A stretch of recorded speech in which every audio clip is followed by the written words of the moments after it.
I mean, a lot of food innovation, I think today seems really kind of, oh, it's just this tiny little thing, who cares? But if we go further back in the past, food is a much, much bigger deal because it's a much, much, much, much, bigger proportion of people's expenditure. They can't really afford very much else a lot of the time.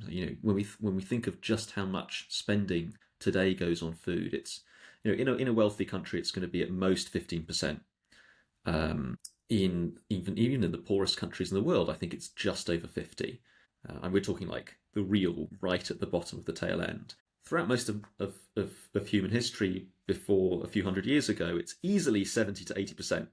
Right, it's just going on food and drink. So even the small thing, we might say, oh yeah, a small change to adding the caramel to the chocolate. That's a small deal now, but back then, a small thing like the proportion, a slight change to salt making, let's say, or a slight change to a recipe could be a huge deal in terms of people's actual experienced living standards. Or a change to agriculture becomes a very, very huge deal, given so much of the economy is based around agriculture. And the reason it's not isn't because those things shrank, but everything else grew to kind of supersede it.